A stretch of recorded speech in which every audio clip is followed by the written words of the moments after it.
tired of feeling knocked down by life's challenges? What if there was a radical philosophy that not only helps you endure hardship, but actually thrived because of it? We all face setbacks, but some people seem to bounce back stronger every single time. It's not about being lucky, it's about cultivating a specific kind of resilience. Today, we're diving deep into Friedrich Nietzsche's groundbreaking ideas, revealing how to harness your inner strength to not just survive adversity, but truly master it and build a more meaningful life. So, let's talk about the modern world. We're constantly bombarded with messages telling us to seek comfort and avoid discomfort at all costs.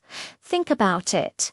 Our entire culture is built around convenience. We have apps for everything, instant delivery, and endless streams of entertainment designed to keep us distracted and satisfied. Social media platforms like TikTok give us rapid-fire hits of dopamine, training our brains for instant gratification. Search engines provide easy answers, so we rarely have to struggle with a problem for long. But what's the hidden cost of all this comfort? It's emotional fragility.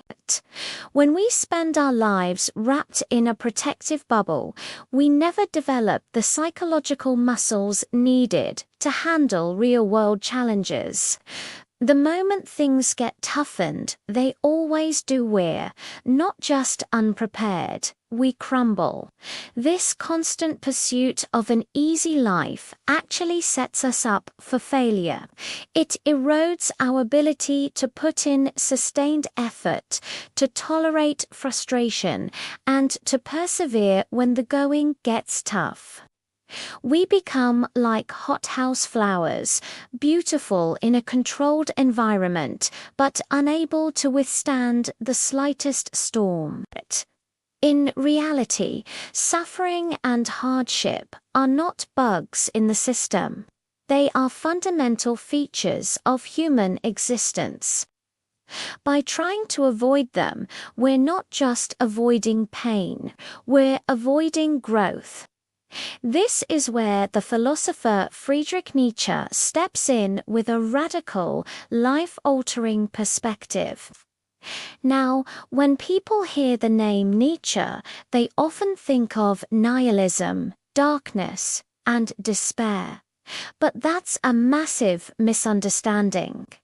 Nietzsche wasn't a prophet of doom, he was a prophet of strength, especially in a world where traditional sources of meaning were starting to fade.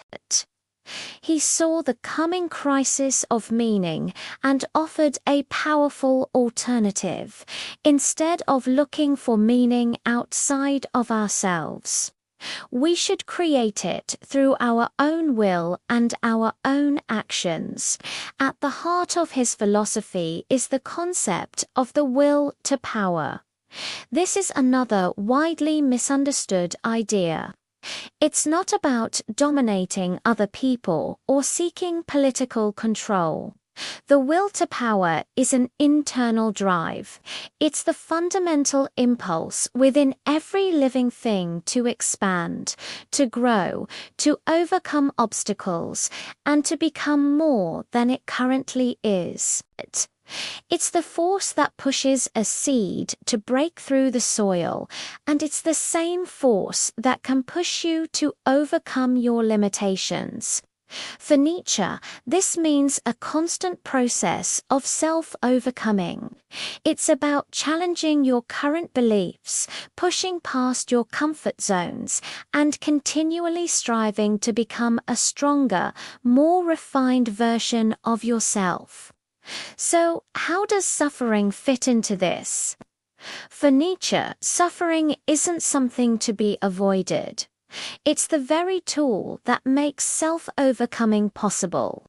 He famously said, "That which does not kill me makes me stronger." Every setback, every challenge, every moment of pain is an opportunity. It's a chance to test your limits, to temper your spirit like a blacksmith tempers steel in the fire. Think of it like weightlifting. You don't get stronger by lifting feathers. You get stronger by lifting heavy weights that resist you. The resistance is what forces your muscles to adapt and grow. In the same way, life's adversities are the resistance that forges your inner strength. Without them, you remain weak and untested. This leads us to one of Nietzsche's most beautiful and challenging concepts, amor fati, which is Latin for love of fate.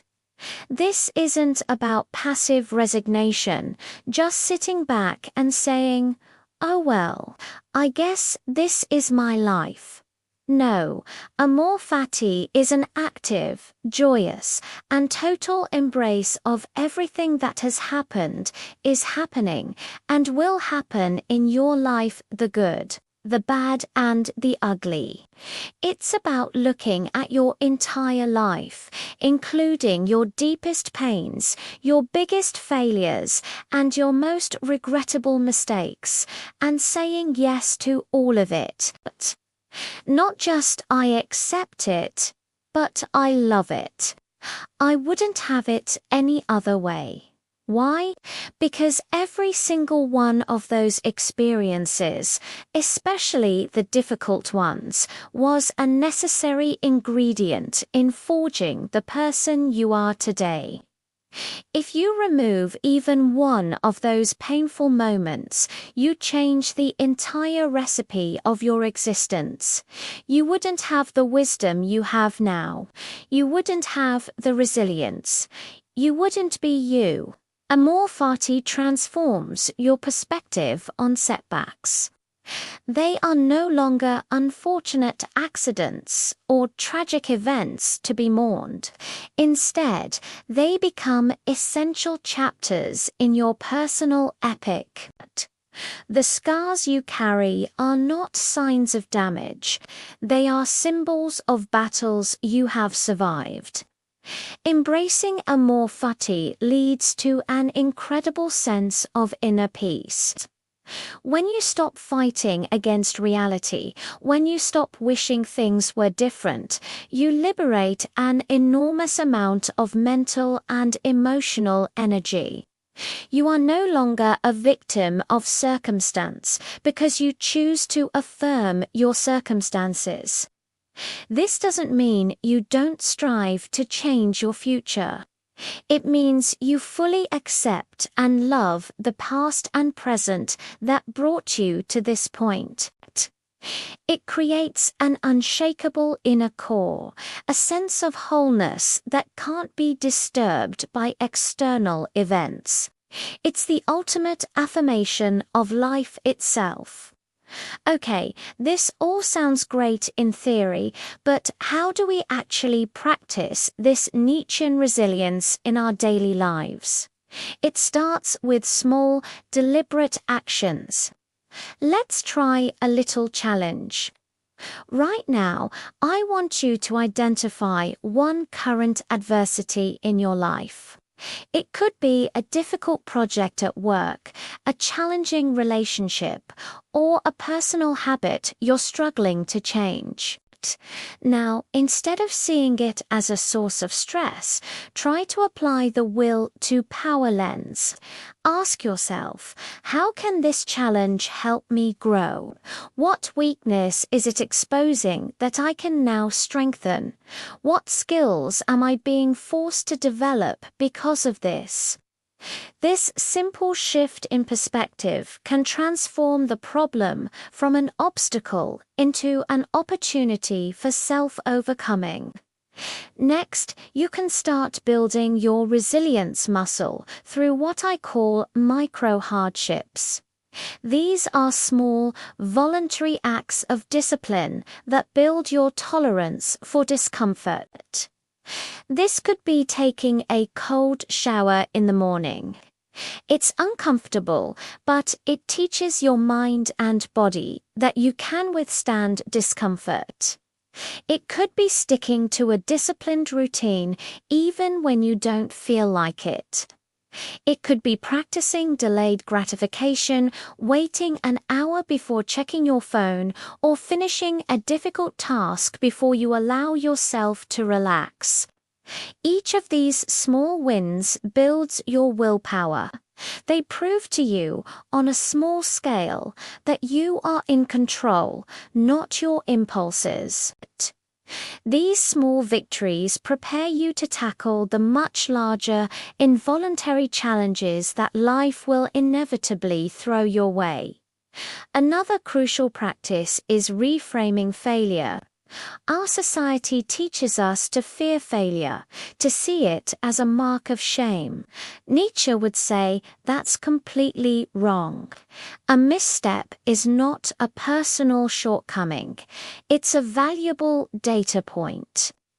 When you try something and fail, you've just discovered one way that doesn't work. That's precious information for your next attempt. Every failure is a lesson that moves you closer to mastery. Embrace them, learn from them, and then use that knowledge to try again, but smarter. See your journey not as a straight line to success, but as a messy, experimental process of growth. Ultimately, forging your unbreakable self is not a one-time fix. Cultivating this kind of resilience is a lifelong journey, not a destination you arrive at. It's a continuous practice of showing up, facing the struggle, and choosing to grow through it. The beauty of this path is the profound sense of freedom it brings. When you learn to embrace adversity, you are no longer living in fear.